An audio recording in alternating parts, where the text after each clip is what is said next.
Welcome back, everyone. Have you heard about the pay-as-you-vote syndrome? To put it simply, it is called vote buying, a trend INEC said is worrisome and campaigning strongly against it. So some candidates believe manifestos may not be sufficient to guarantee electoral success.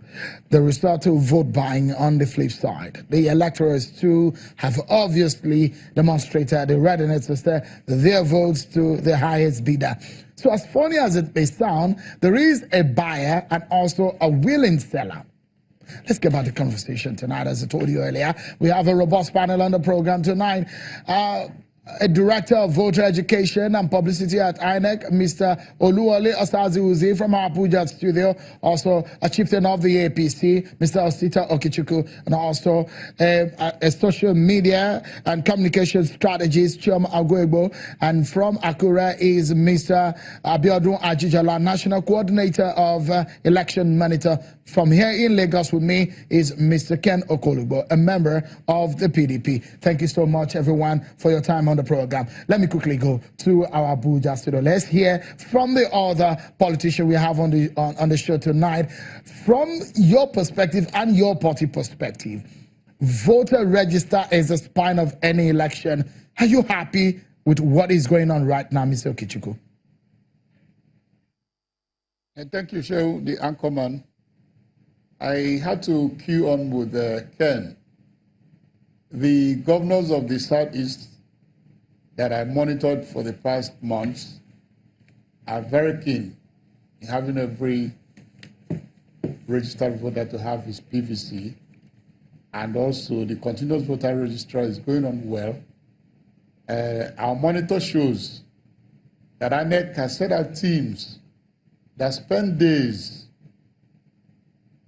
5 to 3 days in a particular ward, and we of the political party flank will also make sure that we let the communities to know that they are coming, so that you are prepared for the days they are coming.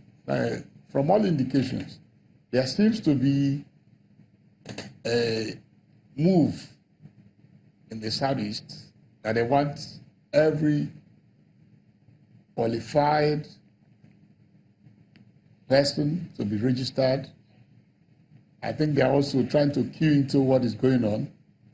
They are seeing a flicker that if President Muhammad Buhari wins in 2019, that the tendency is that going by the zoning convention, the presidency is coming south, and if they do well in the voting bracket, the Southeast might have opportunity to say, yes, we're the only region in the Southern Hemisphere that had not been president since 1999 or beyond. So, unlike what Ken was saying, INEC equipment has been performing well. From the areas I monitored, we have some hitches, but it's very scanty, and there's enthusiasm on the ground. So if INEC continues at the level they are going, where they spend days in a particular ward before they move to the next ward, and the political parties who are doing our best, we think they should do so in other parts of the country, where you have to let the people know that the INEC is coming, and they're going to spend so number of days and so hours, because it's a quid pro quo game, whereby we have to assist INEC. Because for those who keep on blaming INEC, I do not know whether we have any opportunity to go to heaven to ask God to nominate an INEC chairman, nominate an INEC commissioner, nominate the officials. I think the Nigerian people who have on the ground in INEC, they are maturing as our democracy is also maturing.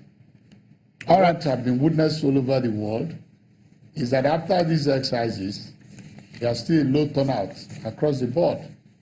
I think that's the next work we of political party is going to do, because we might achieve high number of voters registered, but the day of the election, there might be low turnout. Experience has shown that it's not peculiar to the country, it's across the board in the whole world. I think we have to do more. INEC, yes, we might blame INEC here, but we think that what has happened in the South is an eye-opener, that if there's a cooperation between INEC and with the political parties and try to get the electorate to know that we have no other place except to regain our mandate and our power, that the vote is our power. And if we not like the government in place, the only way we can change that government is by voting the government out. It has been proved in 2015, and the Nigerian people are open to utilize their votes, and you cannot utilize what you do not have. So I think the issue of voters' education is what every individual had to participate in doing. It's not going to be left to INEC alone. And for us, in the political party, we have more enormous tasks along that line. All right, let's allow INEC to coming into the conversation now.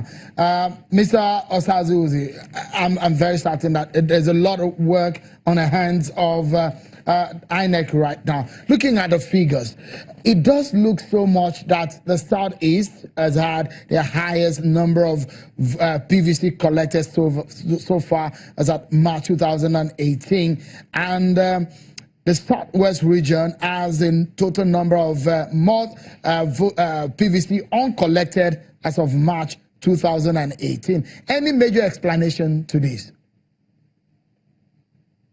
Well, thank you for having me, Sean, and good evening to everybody. Honestly, I can't say for sure why the discrepancy in collection of PVCs, but it's something that worries us a great deal.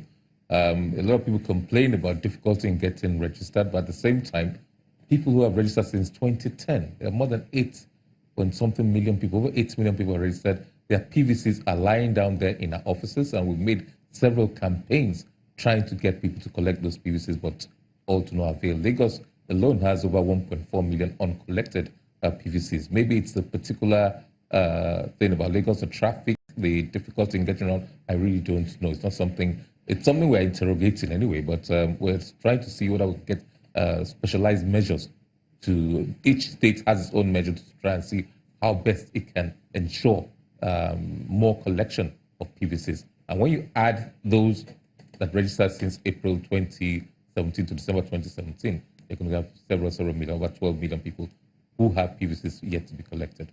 So it's burdensome, but we just find that there are discrepancies in figures from one state to the other.